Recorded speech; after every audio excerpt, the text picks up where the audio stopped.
असलामुअलैकुम crime update में लियाकत तुसीं वेख रहे हो मेरे यूट्यूब चैनल। खानेवाल दे विच एक बड़ा अफसोसनाक वाक़या होया कि 4 अफराद वैगनार गड्डी दे विच अपनी पेशगी लई मुल्तान हाई कोर्ट जा रहे हैं। नियाजी चौक दे विच जिहड़े इन्हां दे दुश्मन है सी ओह ताक ला के बैठे सी। उन्होंने आके अंधाधुन वैगनार गड्डी दे उत्ते फायरिंग की है, जिस दी जद विच 4 बंदे दी ना मौके ते हलाकत हो गई है। इन्हां दी की लड़ाई इन्हां दे नाल चल रही है सी और ये जिहड़े 4 बंदे है सी और इन्हां दी की शनाख्त है सी, मुकम्मल ओवरऑल तफसील नाल डिस्कस करांगे। साडे चैनल सब्सक्राइब करो, बेल आइकन बटन प्रेस करो और कमेंट विच इज़हार ख्याल लाजमी करना। जी दोस्तों, हर बंदा अपने फैसले खुद कर रहा है। एंटी करप्शन दे विच इन्हां दी ये पेशगी है सी। ये जिहड़े 4 बंदे सी इहदे विच 2 जिहड़े है सी ओह सगे भाई है सी और 2 इन्हां दे नाल इन्हां दे अजीज है सी कि इन्हां दे उत्ते FIR हुई सी। उहदे सिलसिले दे विच जा रही सी, दरीना दुश्मनी चल रही सी। इतलात के मुताबिक कुछ 2 कनाल ज़मीन का भी इन्हां दा तनाज़ा चल रहा है सी। जी दोस्तों, इतलात के मुताबिक 7:40 या 7:45 बजे ये नियाजी चौक पहुँचे ने। ये रहने वाले है सी 30/10 आर दे रहने वाले सी और इन्हां जाना सी मुल्तान हाई कोर्ट। इन्हां दे उत्ते एक एंटी करप्शन की FIR हुई सी, उहदे सिलसिले दे विच इन्हें अदालत पहुँचना है सी और ये 4 बंदे जिहड़े है सी वैगनार दे विच है सी। वैगनार एक जिहड़ी जगह है नियाजी चौक, इत्थे पहुंची है ते दुश्मन जनाब इन्हां दे जिहड़े है सी वो घात ला के बैठे सी। अचानक अगू आके जनाब उन्होंने अंधाधुन कलाशनकोव की फायरिंग की है, फिर साइड तो फायरिंग की है, अपनी तसल्ली की है जनाब, ते गड्डी लड़खड़ांदी हुई जनाब जाके साइन बोर्ड दे विच लगी है। बंदियां दे जाके इन्होंने फिर जनाब इन्होंने अपनी जड़ी मैगजीना ने वो लोड की ने, फिर जनाब इन्होंने जाके ब्रेस्ट मारे ने और बंदे देख रहे सन। सुबह का टाइम है सी, 7:45 का टाइम है सी। लोग ही डर दे मारे अपनी जान बचा के साइड तो जा रहे सी।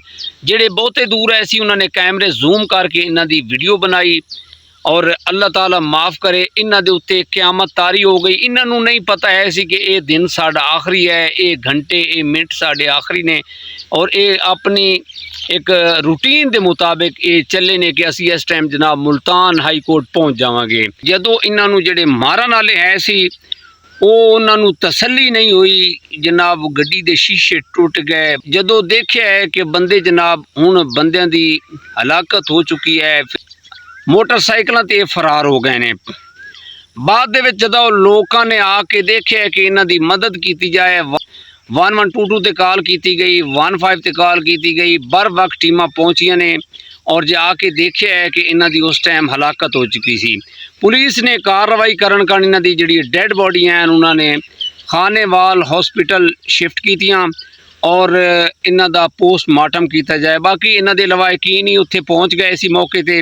अच्छा, इस वाक़े दा IG खानेवाल कामरान साहब और IG पंजाब अब्दुल करीम साहब और DPO खानेवाल ने इहदा सख्त नोटिस लिता और आर्डर जारी किए कि फिल फौर जिहड़े इहदे मुलजमान हैं उन्हां दे खिलाफ कार्रवाई की जाए और उन्हां नूं गिरफ्तार किया जाए। बाद दे विच जिहड़ी FIR कट्टी है उहदे विच जनाब ये लिखिया होया है कि बाद दे विच जिहड़ी इन्हां नामालूम मुलजमान के खिलाफ FIR कट्टी है। 2-3 मुलजमान नामालूम कीते ने और एक जिहड़ा है वो सैयद फैसल शाह वो दस रहे हैं कि ये मोटरसाइकिल नामालूम बंदा चलाने वाले सी। ये पिछे इहदे कोल असला है सी, कलाशनकोव है सी और इन्होंने आके ब्रेस्ट मारे ने और बंदे दी जिहड़ी ना हलाकत हुई है इन्हां दी फायरिंग दी इन्हां दी वजह तो। ये जी FIR है ये सारा कुछ लिखा गया है कि इन्होंने जनाब ये 324 की FIR एंटी करप्शन की है सी। इन्होंने मुल्तान हाई कोर्ट पहुँचना है इसी टाइम ते कि इन्हां दी रायकी की गई है और रायकी करके जनाब इन्हां दे जिहड़े मुलजमान है सी इन्हां दे मुखालिफ पार्टी दे उन्होंने जदों देखिया है कि यह जगह जिहड़ी है ये साडे कारण उन्होंने चूज की कि इत्थे इन्हां दे उत्ते अटैक किया जाए। उन्होंने अटैक किया कि बंदे सारे नूं मार के ते फरार होने कामयाब हो गए। पुलिस DPO साहब और IG खानेवाल साहब ने इसका सख्त नोटिस लिता और टीमां तश्कील दे दी गई ने और जिहड़े बंदे इस गड्डी दे विच है सी जिन्हां दी हलाकत हुई सी उन्हां दे नाम कुछ इस तरह ने इस्माइल वल्द मुमताज़ वतखेल और अब्दुल मजीद और ज़काउल्ला मुहार और हिदायतुल्ला वल्द सुल्तान। इहदे विच ना 2 सके भाई है सी जिहड़े जनाब ਇਹ ਮੁਖਾਲਿਫ ਪਾਰਟੀ ਦੀ ਜ਼ਦ ਦੇ ਵਿੱਚ ਆਏ ਨੇ ਔਰ ਉਹਨਾਂ ਦੀ ਹਲਾਕਤ ਹੋਈ ਹੈ। ਔਰ ਜੋ ਇਤਲਾਹ ਸਾਡੇ ਕੋਲ ਆਈਆਂ ਨੇ ਕਿ ਇਹਨਾਂ ਦਾ ਦਰੀਨਾ ਦੁਸ਼ਮਣੀ ਚੱਲ ਰਹੀ ਹੈ ਸੀ। ਔਰ ਇਹ ਜਿਹੜਾ ਮਾਰਨ ਵਾਲਾ ਸੀ ਨਾ ਸੈयद फैसल शाह, ਇਹ ਜਨਾਬ ਇਹਨਾਂ ਦੇ ਮੁਖਾਲਿਫ ਪਾਰਟੀ ਦਾ ਇਹ यंग सी, 35 साल इसकी उम्र है सी और दरीना दुश्मनी चल रही है सी, कोई 2 कनाल का तनाज़ा है सी। जी दोस्तों, ये हालात चल रहे हैं। बंदे यकीन करो कि बंदियां नूं कोई डर ही नहीं है, कोई CCTV का नहीं डर है। सैयद फैसल शाह नूं कोई डर नहीं है सी कि यार बाद दे विच अगर मैं इस तरह दी हरकत कर रहा तो बाद दे विच जिहड़ी CCTV है उन्हें तो मैनूं छड्डना ही नहीं है।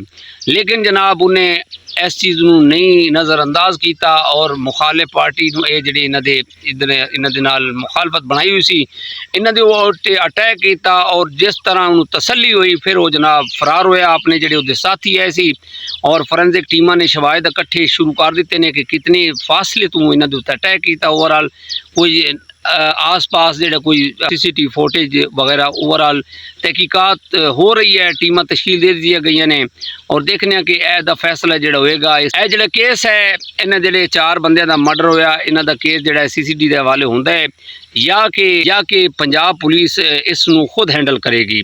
दोस्तों, अपना ढेर सारा ख्याल रखे। हालात बड़े टाइट चल रहे हैं। यकीन करो कि बंदे छोटी छोटी जड़ी अनामा ने उन्होंने अपने दिल दे विच रख के ते फिर अपनी भड़ास इस तरह बुझाते हैं जिस तरह सैयद फैसल शाह ने किया है। अल्लाह ताला माफ़ करे। बस जज्बाती फैसले ने, बंदा सोचता कुछ है, बाद दे विच बंदा पछतांदा ज़रूर है कि यार है जी मैं गलत हरकत की है, हुणे ना अजाला मौत तो इलावा तो है कुछ नहीं है। जो साढ़े जी क्राइम कंट्रोल डिपार्टमेंट है जनाब काफ़ी कोशिश कर रही है कि जराइम जड़ा ना उसनूं रोका जाए और जो जराइम पेशा अफराद हैं उन्होंने कैफे किरदार तक पहुँचाया जाए। लेकिन बदकिस्मती दे नाल लोकां दे अंदर जिहड़े जज्बात हैं वो इस चीज़ नूं नहीं सोचते कि अदालत इन्हां दे खिलाफ कार्रवाई कर रही है, कुछ फैसले जिहड़े हैं बंदा इंतज़ार कर लै। इसे पैगाम के नाल सानू इजाज़त दो। अपना ढेर सारा ख्याल रखा है। मुलाकात होएगी अगले व्लॉग के अंदर। खुदा हाफिज़।